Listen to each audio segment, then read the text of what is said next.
So hello mga kakulot, another video, another day tayo. Ito si Nino Barasaga nagpaliwanag kung saan nga ba inilagay ni Pusit ang pondo na hindi niya masagot dahil nga gumagawa na naman ng iba-ibang issue para malihis ang tungkol sa confidential funds. Ito ang video at si Kap ng bahala magpaliwanag sa inyo.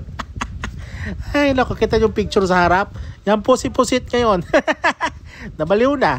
Ang tanggapan ng Vice President ang pera ng sambayanang Pilipino. Yun lamang ang gusto natin malaman. At kung talagang may pagkakamali siya, dapat siyang panagutin at habulin at sakay i-impeach sa lalong madaling panahon.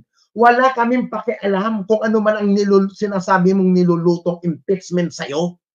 Ha? Yung pangkaraniwang bang Pilipino, makakakain ba? Ha? Makakakain ba?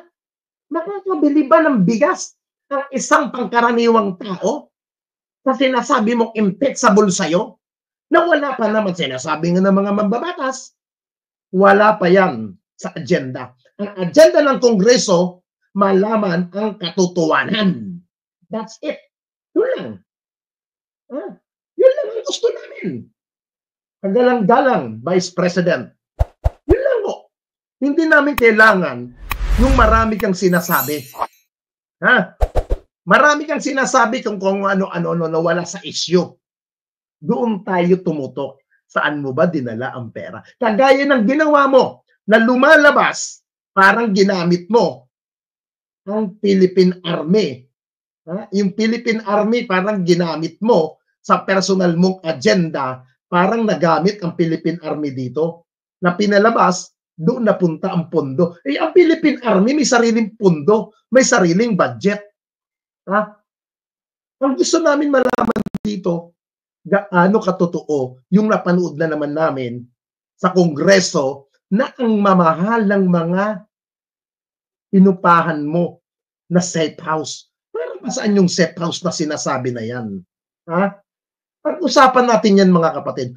At pag-usapan din natin yung sinasabi ni BP Sara na wala alam at hindi marunong daw ang nakaupo na si Pangulong Marcos sa gobyerno.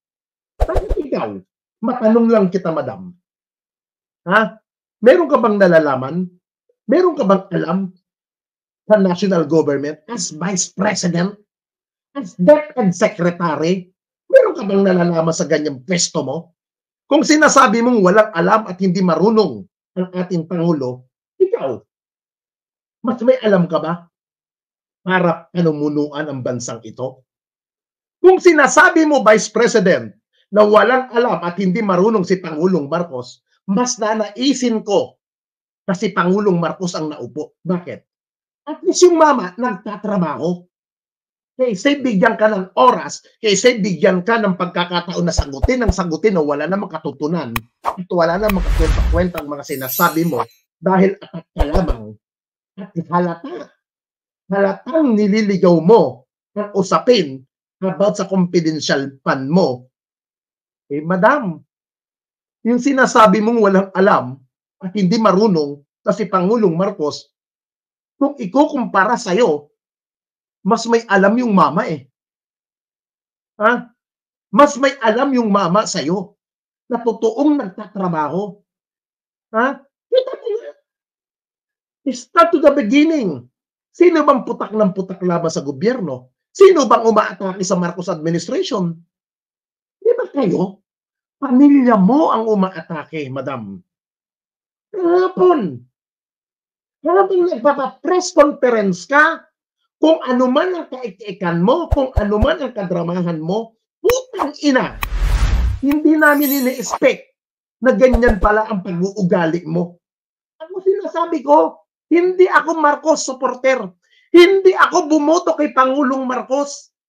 Pero, dahil ang taong bayan, nagkaisa, tinulungan, sinuportahan, sino ako para lumaban sa gobyerno na kagayang ginagawa mo? Ha? Sinasabi ko wala akong pinag-aralan. Ha? Pero alam ko ang tamang pagrespeto sa gobyerno. Ikaw. Ha? Ikaw. Naturingan kang abogada, naturingan kang valedictorian, naturingan kang may pinag-aralan, pero madam, nakakahiya ang isang katulad mo. Ha? Nakakahiya ang isang katulad mo na naturingan na Vice President at naturingan abogada sa simpleng katanungan, sa simpleng question, saan mo dinala ang pera, saan mo dinala ang confidential fund mo, marami kang litanya, marami kang kaikikan, marami kang kadramahan sa buhay mo na hindi mo masagot-sagot. Ngayon, sino pong nakakahiya sa inyong dalawa nang sinasabi mo na walang alam at hindi marunong na leadership na si Pangulong Marcos? For me, sa isang katulad ko na hindi edukadong tao, hindi nag-aral, pero madam, mas kakampihan ko ang Pangulo. Bakit? Ang sabi niya sa Biblia, wala. Yan ang sinasabi sa Biblia. Ibig sabihin, ginaguide ang Pangulo. Ginagabayan ang ating Pangulo ng Diyos kaysa sa'yo na puro puot at galit ang nasa puso mo, nasa damdamin mo, nasa kalooban mo, puro galit at puot na wala nang kaming makita na kagandahan sa'yo. Bakit kaya? Bakit kaya? Ikaw nakakasagot niyan. Nagpapaudyo ka ba sa mga taong nakapalibot sa'yo? Ha, madam? Ha? At doon sa mga tangang supporter mo? Ha? Uulitin ko po ha, sa mga tanga, bobo, inutil na walang alam na mga follower ni BP Sara, huwag kayong pupunta rito sa live ko. Simple. Ha? Kung ayaw nyo ng mga salita ko, nasasabihin ko na walang alam ang inyong Vice President. Ha? Lumayas kayo rito, mga putang ina ninyo. Ganun lang kasimple. Ha? Ganun lang. Ha? Masyado pa lang yan. Intro pa lang tayo. Hindi pa tayo totally nagbablog. Hindi pa tayo talaga yung nasa kalagitnaan. Intro pa lang yan, mga kababayan. Again, ako po'y nananawagan sa inyo, mga kababayan, mga kapatid, sa darating pong eleksyon, inilalapit ko po sa inyo ang aking party list. Ang aking party list na handang magserbisyo, handang tumulong, handang lumuhod, at higit sa lahat, handang yumuko sa inyo, sa inyong mga gwapo, na mga binata, mga gwapong mababango ang mga titi ninyo, malilinis ang inyong mga handa po ako, pagserbisyong kayo. Ano po ba yung party list ko? Chupaco party list. Number 69 sa balota. Okay? Number 69 sa balota, ang inyong abang lingkod. Chupaco party list lamang. Okay? Mga kababayan, balik na po tayo sa ating pinaka-main topic. Ang main topic natin, ito po. Nililigaw na lang tayo ni BP Sara sa isyu ng confidential fund na kinakasangkutan ni BP Sara. Yan po ang nababasa ko sa kanyang mga galaw, sa kanyang mga pautot na press conference. Naniniwala ba kayo doon sa mga sinasabi niya na kung ano-anong litanya at nakikita natin na iba na ang agenda ng ating Vice President?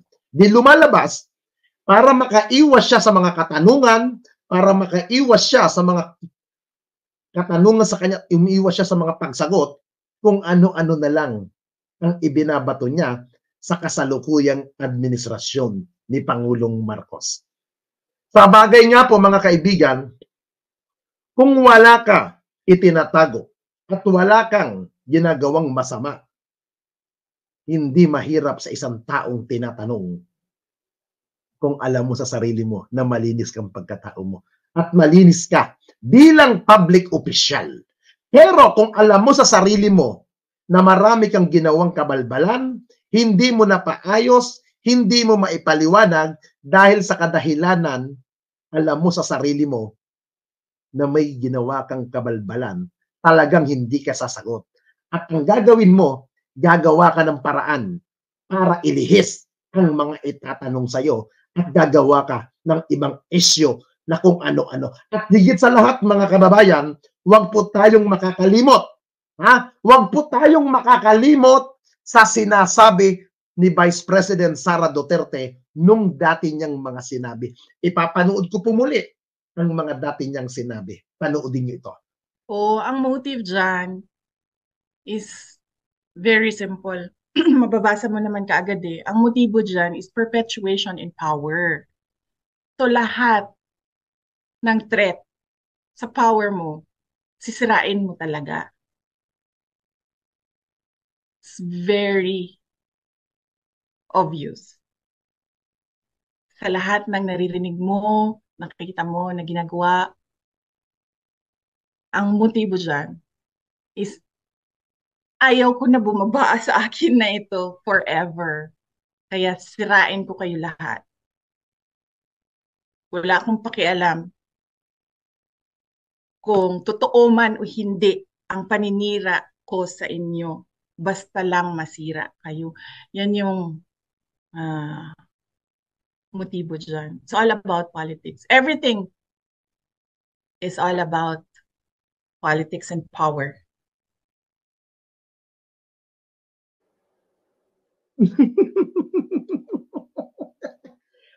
Remember guys, is a politics. Okay? Wala akong pakialam kung totoo man o hindi ang paninira ko sa inyo. Malinaw na malinaw ang sinabi ni Vice President Sara Duterte sa bidyong yan. Huwag po kayong makakalimot at huwag po kayong magpapaligaw sa kung ano-anong sinasabi ng ating Vice President.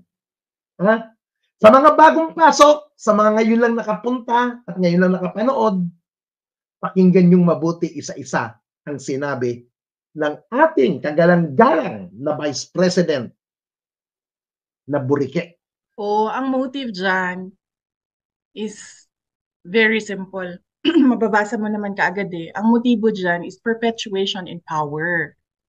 So lahat ng threat sa power mo, sisirain mo talaga. It's very obvious. Sa lahat ng naririnig mo, nakikita mo na ginagawa, ang motibo dyan is ayaw ko na bumaba sa akin na ito forever. Kaya sirain ko kayo lahat. Wala akong pakialam kung totoo man o hindi ang paninira ko sa inyo. Basta lang masira kayo. Yan yung motibo dyan. It's all about politics. Everything is all about politics and power. Naintindihan niyo ba? Taka ka pag hindi mo maintindihan ang sinasabi ni Sara.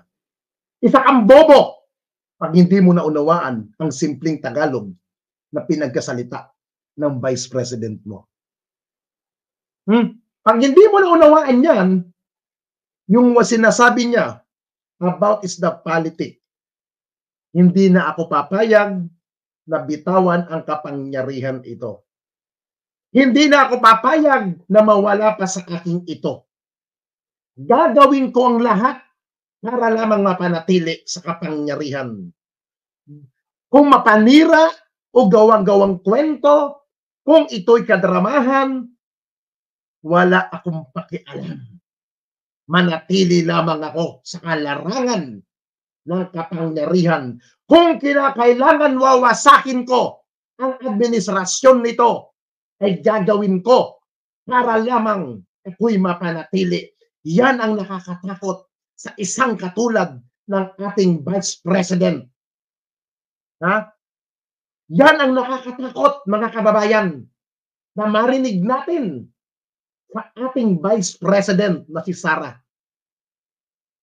Totoo lang, nakakatakot ang isang ganyan tao na walang iba na gagawin kung hindi magkwento, magsalita ng kung ano-ano, ng kasinungalingan, gagawa ng kapaninira para lamang siya ay mapanatili sa kapangyarihang kanyang kinalalagyan na tayo rin ang nagbigay.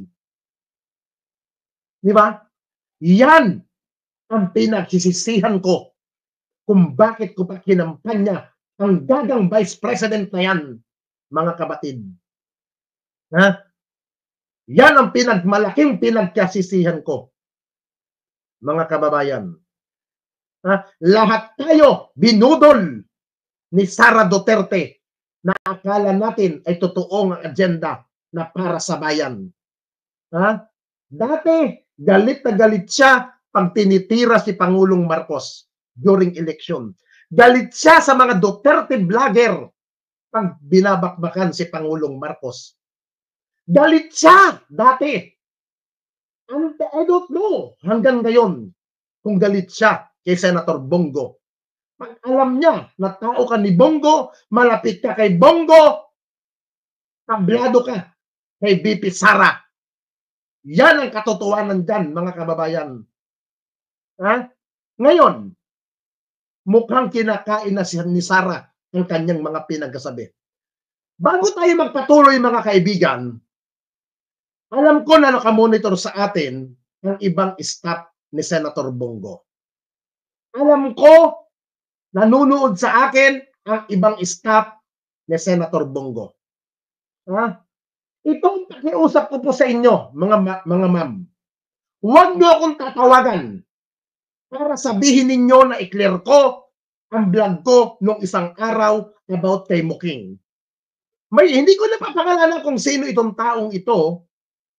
Tumawag sa akin ang isang tao ng Office of the Senator Christopher Bongo. Tinawagan ako sa personal number ko, sa aking Viber,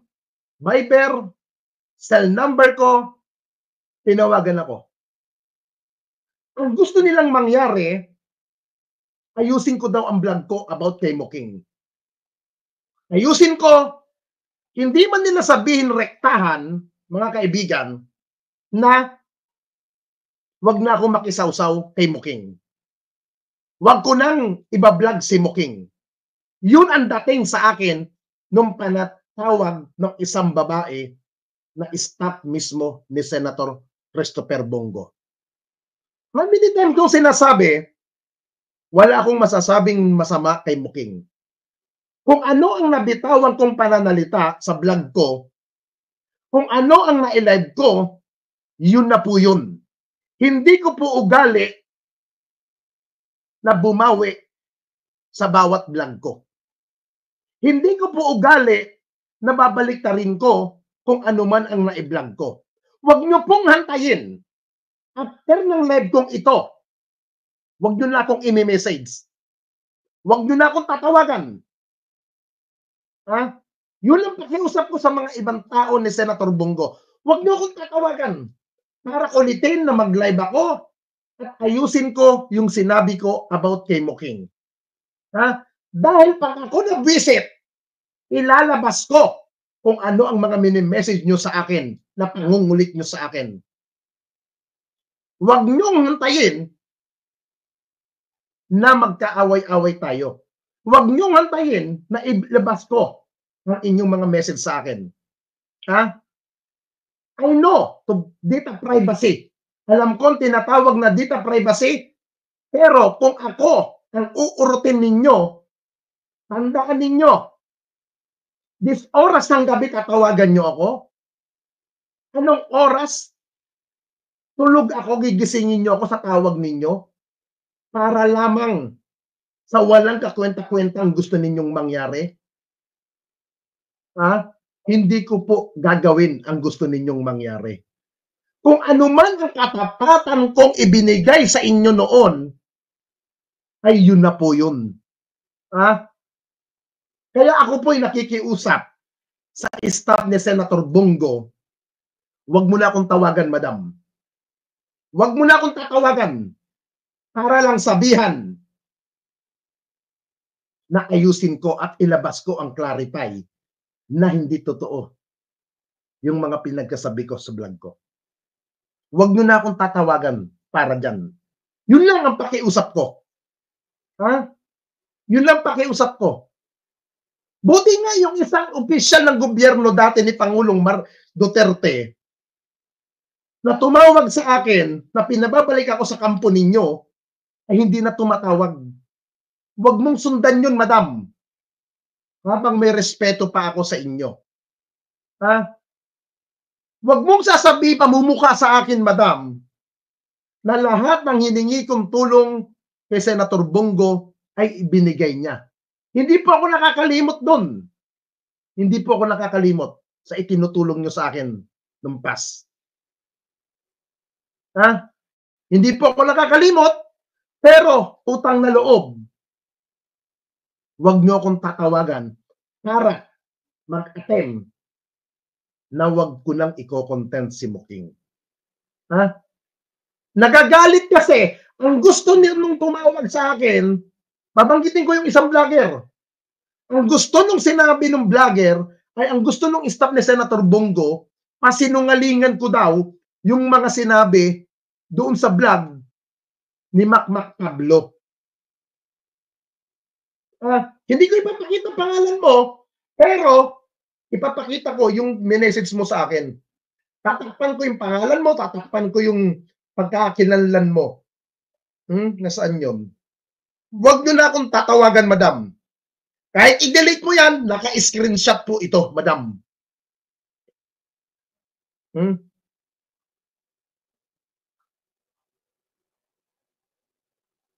Yan. Yan ang message mo sa akin. Yan. Hindi ko na lang ilalabas ang pangalan mo. Pero pag patuloy kang tumatawag sa akin, madam, I'm sorry. Wala akong pakialam kung anong magsasabihin mo sa akin. Starting today, this time, huwag ka nang tumawag sa akin para kung ano sasabihin mo.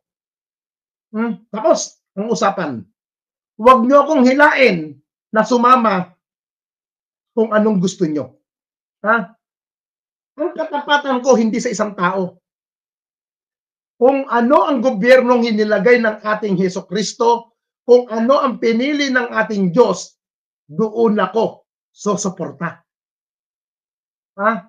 Diyos ang naglagay sa administrasyon na to. Huwag nyo na akong utusan pa. Huwag na. Para lang magpakasip-sip kayo. Kung ano man ang maitulong sa akin ni Senator Bongo, salamat. Salamat.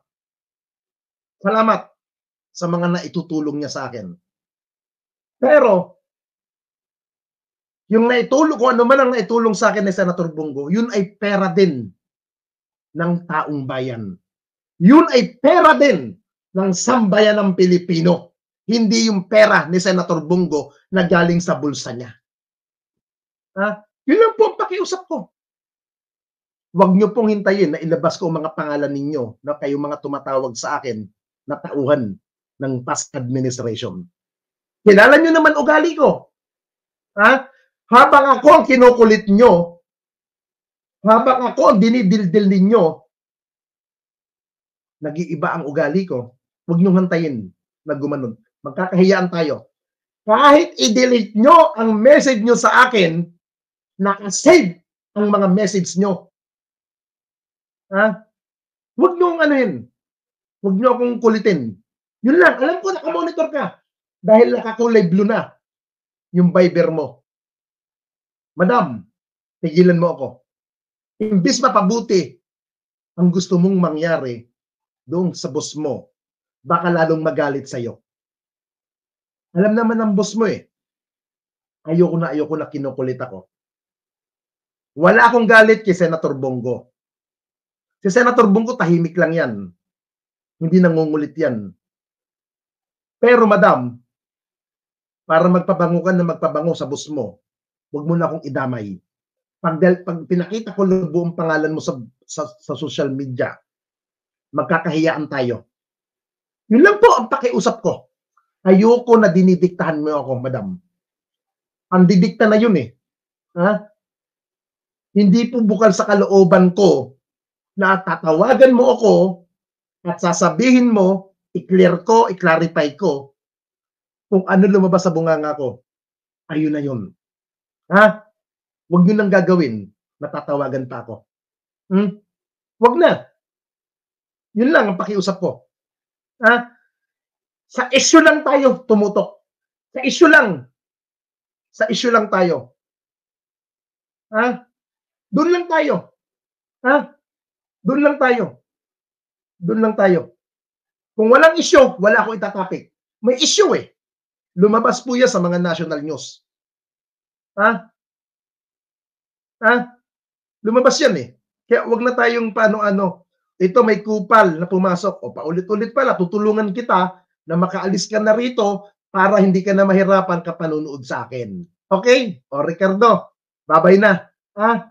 Ayaw mo pala ng paulit-ulit na sinasabi ko, layas. Ha? Nakita na ng boss mo yung comment mo, pinabasa ko na rin sa kanila. Okay? Pinabview ko yung comment mo. Ha? Okay? Ganun po, mga kaibigan. Hantayin nyo kung kayo makakabalik sa gobyerno. Kung kayo po makakabalik, susuporta po ako sa inyo. Ganun lang. Kasi ako po, ang pamantayan ko po sa buhay, kung sino nakaupo, doon po ako susunod. Doon ako susuporta. Kasi yan nakaupo sa gobyerno, yan po ay hinirang ng Diyos para pamunuan tayo. At tayo naman mga tao ay magpasakop sa gobyerno. Yan po ang obligasyon natin mamamayan. Okay? Huwag tayong magtanga-tangahan. Ulitin ko sa iyo, madam, huwag mo akong tawagan. Abogada ba yan? At bilang kaso na ipanalo, baka sa school ni BBM, di siya makapasa doon. Hindi to abogado itong tumawag sa akin na itong nangungulit. Oo, hindi abogado. Abogada. Abogaga ito. Pero hindi ito abogado. Isang staff lang ito. Isang staff. Oo. Kaya, yun lang po ang pakiusap ko sa staff ni Senator Bongo. Huwag nyo na po akong tawagan. Okay? Para lang sabihan na huwag huwag na. Ha? Yan. Tanggalin tong kupal na to. Ganun lang. Para wala po tayong samaan ng loob. Ha? Ulitin ko, pag ako pang tinawagan ninyo, at kung ano pang i-message ninyo, i-screenshot ko yan at mapipilitan ako na ilabas ang pangalan ninyo sa aking vlog. Ha? Ganun lamang yan. Okay? Balik na tayo sa ating pinaka-main topic. Dito sa sinasabi ng ating Vice President. Ano po ba yung sinabi ni VP Sara nung una? Hindi marunong ang nakaupo. Di po ba? Hindi daw marunong si Pangulong Marcos bilang Pangulo ng ating bansa. I don't know kung anong ibig sabihin niya sa hindi marunong. Pakinggan nga natin. Yes, ma'am. You said for around 11:14 a.m. Hindi ko kasalanan na we're in this road to hell. Hindi ko kasalanan na hindi marunong. You did not finish your sentence, ma'am. Can you elaborate po? Hindi marunong maging presidente ang nakaupo. Kasalanan ko ba yun? Hindi. Ba't sinasabi ng mga tao, kasalanan mo kasi hindi ka tumakbo, ikaw sana yung presidente, hindi siya. But then I said, maaga ako nagsabi na hindi ako tatakbo for. Ang sabi niya, hindi daw marunong si Pangulong Marcos. Hindi daw marunong ang nakaupo. Ngayon ang nakakapagtawa dito, nakakapagtaka. Kung hindi marunong si Pangulong Marcos, mga kaibigan, ayon sa sinasabi ni VP Sara, siya ba ay gaano karunong? Gaano ba siya kalinis bilang Vice President ng Republika ng Pilipinas? Sa inyong pananaw, mga kababayan, natupad ba? Nagampanan ba ni VP Sara ang kanyang pagiging Vice President ng ating bansa? Mga kababayan, nagampanan ba ni VP Sara ang kanyang panunungkulan bilang Vice President? Kung babalikan po natin, mga kababayan, noong isang araw, nagkaroon po ng House Inquiry investigation sa Kongreso. Na kung saan isang undersecretary ng DepEd,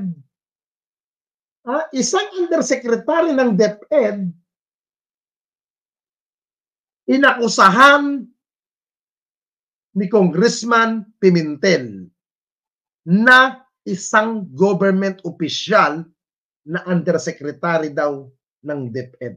Sino po ito? Si dating DepEd Undersecretary Epimaco Densing. Ang allegation, kurap daw si Densing. Yun ang sinasabi. Ngayon mga kaibigan, ano ang ginawa ni VP Sara doon sa tao niyang yun? Sabihin na natin, hindi niya alam.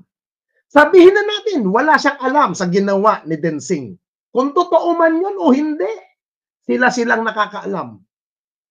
Bakit hindi nakita ni Sara ang opisyal niya na sangkot sa pangingikil, sa panghihingi ng pera sa mga kontraktor o sa mga congressman? Bakit yun? Hindi niya na-monitor na may intelligence pan siya. At ang tanong, chief of staff niya mismo yun sa DepEd. Undersecretary for the chief of staff. Ibig sabihin, katiwala niya sa DepEd si Densing. Nakakilala ko rin personal si Undersecretary Densing. Mula 2015 until now, magkakilala kami ni Densing ng personal. Anong ginawa niya doon? Mas nakakahiya, mga kababayan, isang congressman na kagaya ni Pimentel na walang intelligence pan, pero nalaman niya ang kalukuhan kung may kalukuhan mang ginawa si Yosek Densing. Samantalang ang ating Vice President, mayroong tinatawag na confidential pan, confidence pan, may safe house pan na binupunduhan na safe house. Hindi niya nabubuking yun. Sarili niyang bakuran, sarili niyang tauhan. O naman kaya, hindi ko sinasabing oo, hindi ko sinasabing totoo, hindi kaya habang gumaganon yung sinasabi ni Pimentel na si Densing ay nanghihingi ng pera para mabigyan ng project di umano ang mga kontraktor at ibang congressman, eh, hindi kaya nakikinabang din si VP Sara. Hindi ko pa sinasabing oo, hindi ko sinasabing totoo yung sinasabi ko na siya ay nakikinabang, hinala ko lang.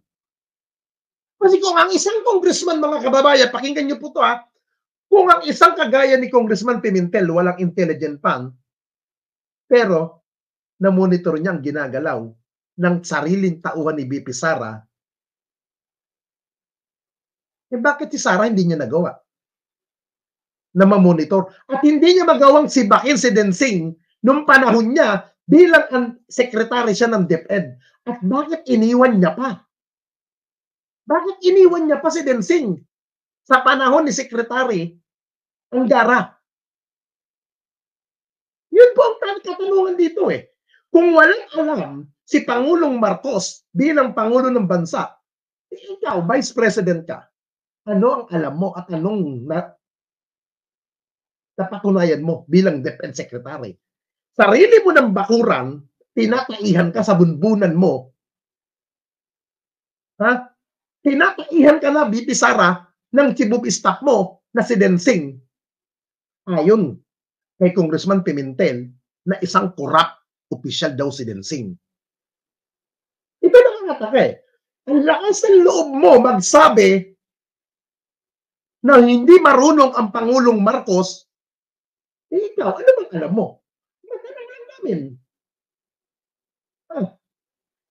Matanong po namin. Ano po bang alam mo bilang Vice President? Ano po bang alam mo? Parang wala eh. Parang umaasa ka lang sa mga advisor mong palta. Parang umaasa ka lang sa mga bulong na nakapalibot sa'yo. Di ba? Parang ganun ang datingan eh. Ang lakas ng loob mong mag-akusa kay Pangulong Marcos na walang alam, o ito, hoy, tumigil na kayo, magkano ba dyan sa inyo? Balato naman. Alam mo, Elesa, yung mga ganyan komentong katangahan, kabobohan, hindi ko masisisi. Kasi nga, tanga ka, Elesa. Babae ka ba? O Elesa, kung babae ka man, yung poki mo, dinidilaan ba ng asawa mo? Kinakantot ka na ng asawa mo? This is my question. Putang ina mo, English to ha. This is my question. Ang poki mo ba ay dinidilaan ng asawa mo? Sabi ko ka kanina, kung ayaw nyong makarinig ng mga salitang hindi ka nais-nais, salitang hindi nyo makain, salitang hindi nyo matiis dahil ang nangyayari sa vlog dito ay ang inyong idol, lumayas kayo. Di ba? Elesa, dahil hindi mo gumagawang lumayas ka rito, ikaw ang ibabla ko na. Dahil tangakat boba ka. Elesa, yan ang problema sa mga katulad mo na tanga, inutil. Duterte ka ng Duterte, wala ka naman alam sa loob ng organisasyon dahil tangakat, estupida ka, puki ng ina mo araw-araw. Hindi ka nalang magpakantot kung kanino ka magpakantot, putang ina mo, Elisa ka. Nang ang puki mo ay madiligan yan, putang ina mo ka. Puki ng ina mong Elisa ka, magpakantot ka, gaga. Para masarapan ka, tumirik ang mata mo, puki ng ina mo. Hayop ka. Pang ina mo ka, pumasok ka pa ditong putang ina mo. Bayad-bayad. Alam nyo, lumang style na yan eh. Sinasabi nyo, magkano binayad sa'yo? Para tirahin si ganito. Putang ina naman, galawan ano yan eh. Huwag na tayong mag-ululan dito. Putang ina ninyo. Nagtatanga-tangahan ka. O, balik tayo. Sinasabi ni BP Sara, wala daw alam si Pangulong Marcos. Tito, nalaman mo ba yung ginagawa ng tauhan mo? Meron ka ba? Ito na lang, BP Sara. Simpleng tanong ko lang ito sa'yo. Nakilala mo ba, nung ako'y pumunta sa warehouse ng bodega, na kung saan, madam, doon sa warehouse ng bodega, natuklasan natin na ibinabaon yung mga ebidensya para po doon sa mga laptop, sa mga ghost project ng DepEd. Ibinabaon ng mga opisyal ng DepEd. Aware ka dyan. Kasi ibinigay ko sa iyo yung video na yon. Aware ka. Dito na lang, madam. Meron ka bang pinanagot dito? Meron ka bang naisapasagot? Meron ka bang pinakasuhan doon? Sa pagkakaalam ko po, madam, na-promote pa yung mga opisyal na nasangkot doon. Doon, ayun, may action ka bang ginawa? Di ba wala? Exclusive ko yun. Yung about sa warehouse ng DepEd sa Taguig. Wala kang ginawang action. Bagkus ang ginawa mo, in-appoint mo pa. Binigyan mo pa ng pwesto sa DepEd. Yung mga sangkot doon. Yun ang problema sa'yo. Pag ang sinasabi ay hindi pabor sa'yo, pag ang sinasabi ay pang-atake sa'yo, doon ka nang gagalaite. Madam, tama ang sinabi ng iyong ama na dating Pangulo ng bansa. Iba ang ugali mo. May sarili kang mundo. May sarili kang galaw na wala sa lugar. Yan ang problema sa'yo, madam. Pag ang tinatapik, alam mong makakasira sa'yo, alam mong hindi magiging favor sa'yo, ang bilis mong magsasagot para pasinungalingan, para paniwalain, gumawa ng litanya. Pero pag ang tanong, alam mong makakaano sa'yo, hindi mo masagot. Hindi mo, deadma. Ganyan ang style mo. Di ba? Tapos may lakas ng loob kang sasabihin mo. na walang alam, hindi marunong ang Pangulo ng bansa sa pagkakaano niya bilang Pangulo. Eh, ikaw na nga lang, madam. Sarili mong tauhan, no? Hindi mo malinis ang tanggapan mo nung ikay namumuno sa DepEd. Tapos ngayon sasabihin mo, walang alam ang Pangulo. Nakakahiya, madam. Totoo lang. Nakakahiya. Nakakahiya sa isang katulad mo. Sabi mo nga kahapon, nakakahiya ang isang Pangulo ay katulad ng ganito. Bakit ikaw? Hindi ka ba nakakahiya? Ha? Kung may sinasabi mong nakakahiya si Pangulong Duterte, si Pangulong Marcos, mas nakakahiya ka, madam. Ha? Ha? Patay na si Jason Sa. Di nga. Totoo ba yun? Tito Comps? Patay na. Baka naman fake news yan. Oo. Tignan nga natin kung talagang patay na. Ha? Gaano katotoo? Basahin niya natin.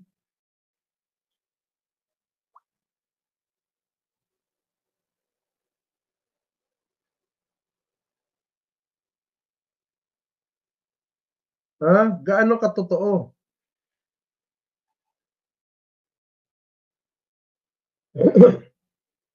Gaano katotoo na patay na? Tignan ko nga sa mga sa mga Facebook.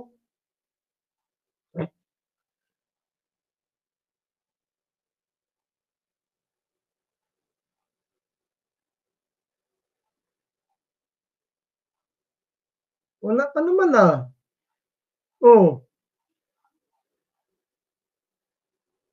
Wala pa naman Wala akong nakikita.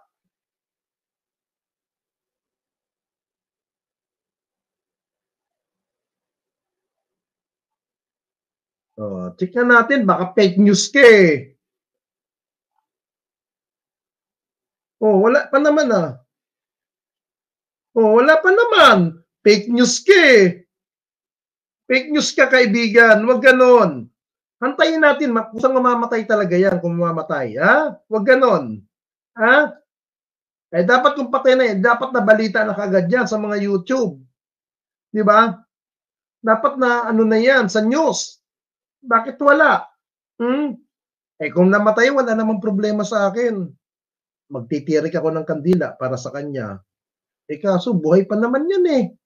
Ikaw naman. Wala namang ganun. Huwag ganun. Ha? Wala. Ikaw naman. Alam nyo, kung namatay yan, mababalita yan. Kasi kahit pa paano kilalang tao naman si Jason Sa. Vatican broadcaster yan. Ha? Ako po hindi kampi kay Jason Sa. Sana kung mangyayari yung sinasabi mo, ako'y makikidalaw para makiinom ng kape sa burol. Para man lang makapagkape tayo sa burol, mga kaibigan. Ha? Huwag ganon yung sasabihin yung patay na si Jason Sa. Huwag, masama yun. Ha? Ngayon, balik tayo sa topic. Ginulo mo lang ako eh. Ha? Ang sabi niya, walang alam si Pangulong Marcos. Di ba? Hindi marunong. Eh di ang labas, ikaw ang walang alam. Di ba? Ito pa. Ang sabi rin ni BP Sara, alam daw ni Pangulong Marcos kung ano nangyayari sa budget. Pakinggan nga natin. Nakita mo kung anong lumabas sa GAA. So there is an expectation na alam mo kung anong nangyayari sa budget. So merong president na, okay, ito yung NEP. Then after a few months, okay, ito yung GAA. Yung wondering kung alam niya kung ano nasa page 2.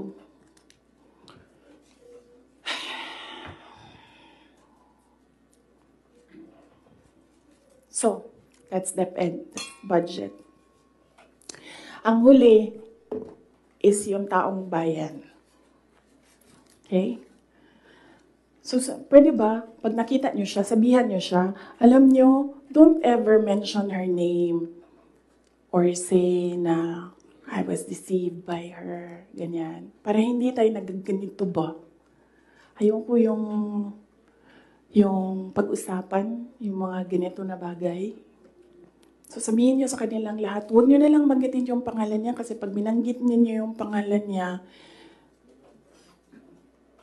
lalabas yung Drag Me to Hell press con.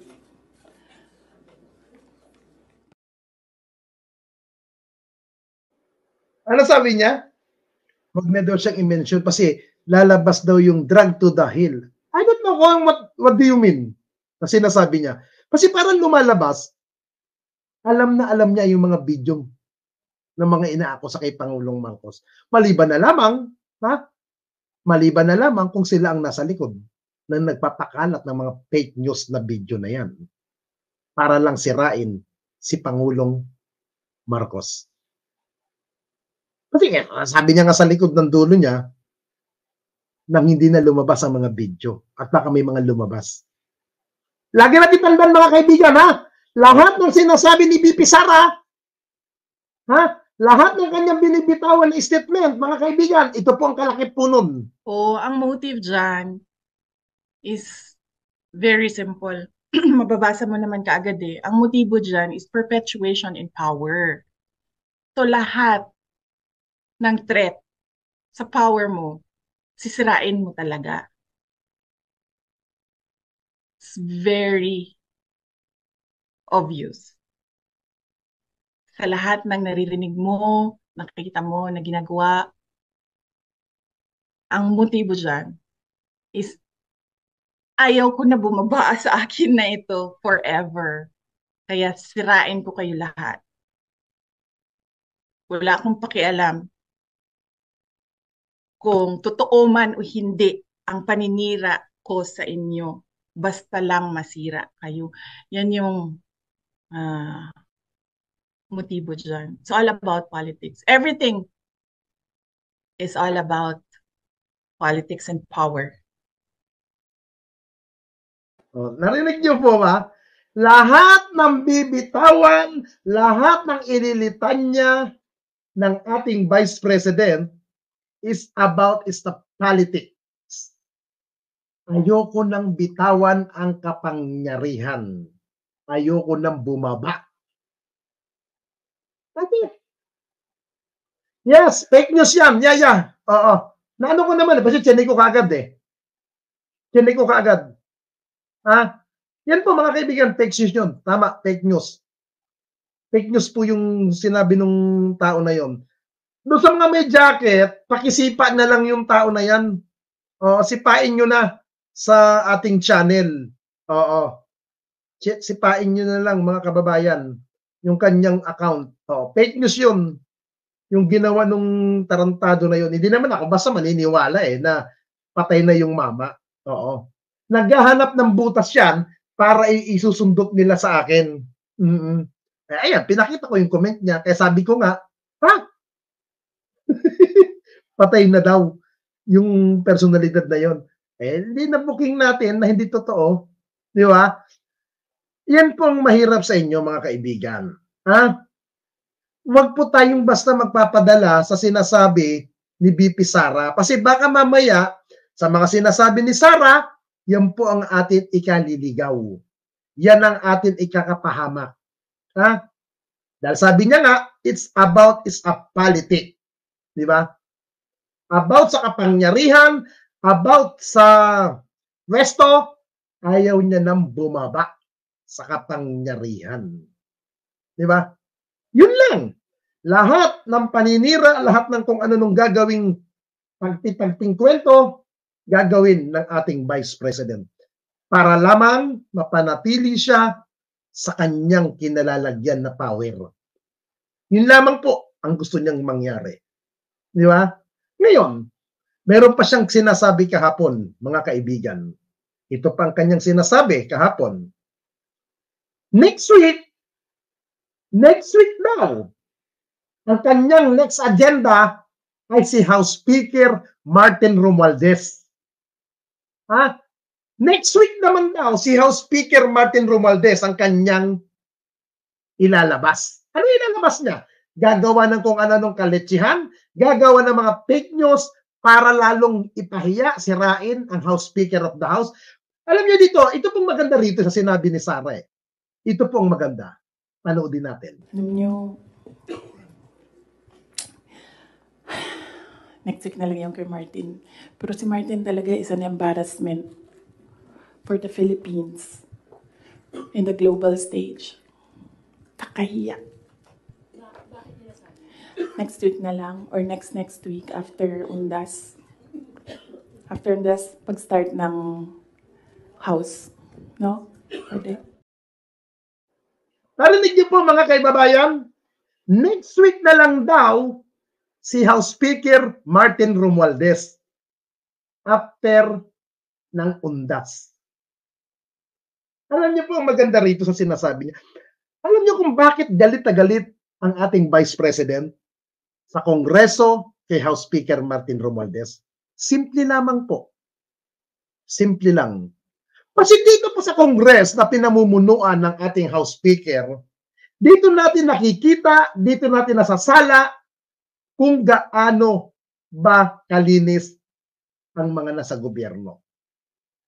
Dito natin nalalaman sa mga investigation ginagawa ng House Quadcom, House Committee on Justice, dito po natin nahuhuli na may mga illegal na ginagawa ang Vice President Sara Duterte sa bawat kanilang pag-iimbestiga. Matatalino ang mga congressman na mga nag-uusisa. Alam nyo, dapat magpasalamat pa rin si VP Sara. Bakit? Kung nabubuhay pa si Tito PD, si Congressman Elpidio Barsaga, sigurado po ako, mas malalim magtanong. Mas malalim mag-urirats si Kong PD Barsaga. Mas malalalim na katanungan at hindi mo siya basta-basta mapapadala sa mga sagot na halatang pinapaikot mo lang siya. Talagang babasagin ka ni Kong PD Barsaga. Magpasalamat ka. Wala na si Kong PD. At yumahon na. At pumanaw. Magpasalamat ka, VP Sara. Dahil si Kong PD ang isa sa magiging tinik mo kung nabubuhay pa yun. Yun ay magtatanong ng mga malalalim na katanungan, hindi kagaya ng ibang mga tanong na ginagawa. Alam nyo guys, nakikita ko kay Congressman Luistro, nakikita ko ang katauhan ni Kong PD Barsaga. Malalim magtanong, malinaw na explanation, malinaw na katanungan ang ginagawa ni Congressman Luistro. Ganun magtanong yung tiyuhin ko na si Kong PD. Hindi kanya basta tatanungin ng katangahan. Ha? Bago magtanong si Kong PD, nagre-research na with document. Swerte mo na pumanaw na si Kong PD. Sayang na eh. Hindi siya umabot sa ganyang hearing na ganyan eh. Malas nga eh. Kasi diyan ko gustong makita uli si Tito eh. Diyan ko namimiss si Tito PD. Sa mga ganyang tanungan sa press conference. Diyan ko natatanong. Kaya po galit na galit si Sara. Kasi hindi siguro pinapatigil, hinahayaan lamang ni House Speaker Martin Romualdez ang mga mambabatas para sa investigasyon. Hinahayaan ni House Speaker Martin na lumabas ang katotohanan.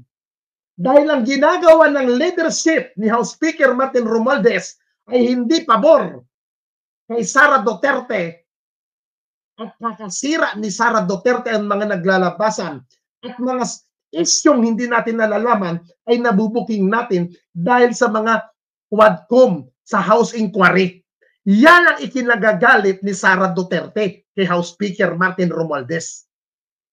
Na ayaw niya na nagpapatuloy ang mga committee hearing na yan sa leadership ng Kongreso. Siguro kung ang ginagawa ng Senado ngayon, pag-iimbestiga doon sa pag-iimbestiga ay hindi rin favor kay Sara, baka binabakbakan din ni Sara si Senate President Chis Escudero. Baka kung ano-anong sasabihin ni Sara labang kay Chis Escudero kung ganyan din ang ginagawa. Ha? Yan ang ayaw ni Sara. Kaya hindi natin masisisi kung ano-anong pinakikawala at kung anong sinasabi nila kay House Speaker na sinasabing tambaluslos, eh si Sara, maiyahambing natin tambalustay, gasta ng gasta sa pera ng mamamayan na hindi maipaliwanag. Kaya ako, believe kay House Speaker, kahit napipressure na siya sa mga hearing na yan ng Kongreso, ay hindi sila nagpapatinag. Pinababayaan niya para lamang sa katotohanan. Ha? Sabi niya ni House Speaker, kung wala kang itinatago, sagutin mo. Ha? Kung wala kang ginagawang kalokohan, nandiyan ang Kongreso, welcome kang magsalita, welcome kang magpaliwanag. Na obligasyon mong magpaliwanag sa sambayan ng Pilipino, hindi sa media na putak ka ng putak. Doon ka naglalabas ng kasinungalingan mo para sirain, para palabasin na ikaw ay inosente na opisyal. Mas nakakahiya ang katulad mo. Ha? Pupunta ka nga sa Kongreso, hindi ka naman mag-o-out. Tapos, tahimik ka naman doon. Pagdating sa media, doon ka aatake ng pailalim na kung ano-anong sinasabi mo, doon ka malakas ang loob. Ha? Nakakahiya ang isang katulad mo. Tapos aatake ka kay House Speaker Martin Romualdez sa kung ano-ano. Mas gugustuhin ko pa si Martin ang pumalit kay Pangulong Marcos sa 2028 kaya isa-isang katulad mo. Ha? Kita nyo nga ang mga content ng mga DDS, puro iisa. Nabuhayan na naman ang DDS kahapon eh. Ha? Nabuhayan sila ng tuko kasi nagsalita na naman yung burike. Nagsalita na naman yung Baracanela. Ayun, nagka-content na naman ang mga gago. Di ba? Dan, kumumpas na naman ang kumumpas ang mga ulol. Ganyang kaulol ang mga ihod di puta. Di ba? Ganyan kayo kagago. Tapos sasabihin mo ngayon, next week, ha? Next week, ito, may lumabas na naman na comment, isang gago, oh. Bigyan natin ito. Tabi nyo, o kininamit, bayaran ka ng Marcos. Dati kang tuta ng Duterte, pero kinagat mo sila ngayon, aso na ng Marcos. Alam mo kaibigan, sa isang katalagaya mong mangmang, sa isang kagaya mong ungas, hindi ko kailangan magpaliwanag. Ha? Opinion mong bayaran ako, maglabas ka ng ebidensya. Kasi, baka bumalik sa'yo ang sinasabi mong bayaran ako. Ha? Baka ikaw ang bayaran nung dinidepensa mo na si Sara. Alam mo kapatid, galing na ako dyan sa pinanggalingan mo ngayon. Ha? Galing na ako dyan. Sabi ko nga, insulto nga ito sa inyo eh. Bakit? Ako ang tinatawagan ng mga boss nyo para bumalik sa baluarte ninyo. Ha? Para bumalik dyan sa inyo. Yun ang nakakahiya. Bakit ako tinatawagan ng mga boss ninyo? Ng mga Duterte group. Bakit tinatawagan ako ng mga takuhan ni Digong na bumalik? Simple. Kasi mahihinang klase kayong depender. Wala kayong kwentang depender ni Digong. Kasi kung may kwenta kayong depender ni Digong, at kung kayo'y maayos mag-vlog, hindi na ako kailangan dyan at hindi na ako sasabihan na bumalik dyan sa inyo. Kaya ako't binababalik kasi mas maayos akong mag-vlog kaysa sa inyo. Yun ang nakakahiya. Hindi ako gumagawa ng kwento. May ebidensya ako na akong tinatawagan, na ako ang kinakausap para bumalik. Kaso, hindi ko kinakagat. Hindi ko kinakagat. At hindi ko tinatanggap at nire-reject ko. Ha? Yun ang gawin ninyo. Ayusin ninyo. Kasi baka mamaya, baka mamaya, mairita sa inyo ang mga nagbabayad sa inyo sa kampo ng Duterte, lahat kayo pagsisipain dyan ng mga vlogger. Nga abutin ninyo pag nagkataon. Wala na kayong pera, ang tingin pa sa inyo, walang kwentang vlogger. Kasi, dati na ako galing dyan, ngayon pinababalik ako. Nakakahiya. Nakakahiya. Kung Kung talaga kayong effective na mga defender ni Sara, effective kayong vlogger ni Digong, hindi na nila ako pakikiusapan. Hindi na nila ako kakausapin na bumalik pa dyan. Kasi nga, effective kayo. Kaso, hindi kayo effective. Puro kayo mga putang ina ninyo na mga tanga. Ha? Sabi ko nga, ito, ulitin ko ha, doon sa tumatawag na tao ni Senator Bongo, tawagan muli ako, madam. I-message muli ako, madam. Ilalabas ko na ang pangalan mo. Buong conversation ilalabas ko. Sige. Tawagin niyo uli ako. Ha? Alam ko sa mga oras na to, ang ini-expect ninyo, ang ibablog ko ay yung pinapagawa ninyo. Yun ang ini-expect ng tao ni Senator Bongo. Kaso, iba ang tema ng vlog ko ngayon. Ha? Tigilan nyo ako, huwag nyo akong tawagan, huwag nyo akong i-message na kung ano-ano dahil ilalabas ko yun.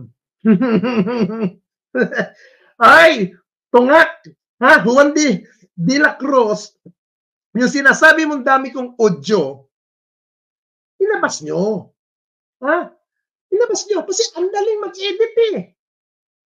Ang daling gumawa ng audio. Kung si Pangulong Marcos nga, nagawa nyo ng ganyan, kung kaya simpleng tao, hindi nyo magagawa sa akin?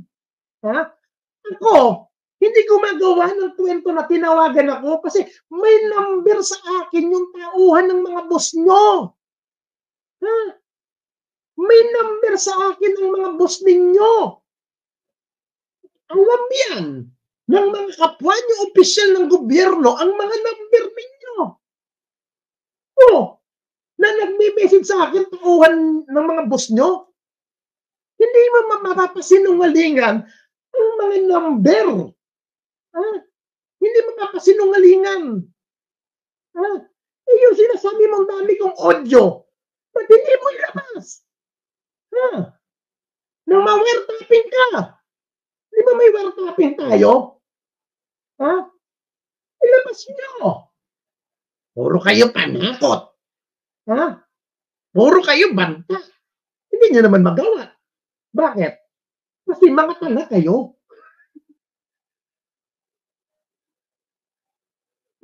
Yan ang problema sa inyo eh. Sasabihin nyo, marami akong audio. Bullshit! Napakadaling gumawa ng boses. Napakadaling gumawa ng audio tape para lang maipalabas na ang isang taong nasa audio tape ay yun ang tao na yun. Bakit? Kung talaga ba kayo sa akin, hindi nyo ba matanggap? Hindi nyo ba matanggap na ako ay dati nyong kapartido? Dati akong kakampi dyan? At dating pasok sa sirkulasyon? Pasok na vlogger dyan sa loob ng Duterte administration? Nakakarekta. Ha? Kayo, nakakarekta ba kayo mga putang ina ninyo? Yun ang sinasabi ko sa inyo eh. Bago kayo kumuda sa akin, tiyakin nyo na kayo ay rekta, kayo ay kinapatawag, kayo kinakausap, at may mga number kayo ng inyong mga poon. Ha? Utusan, bayaran, at inaabutan para yariin ako at para bakbakin ako, mga tupal. Galing na ako sa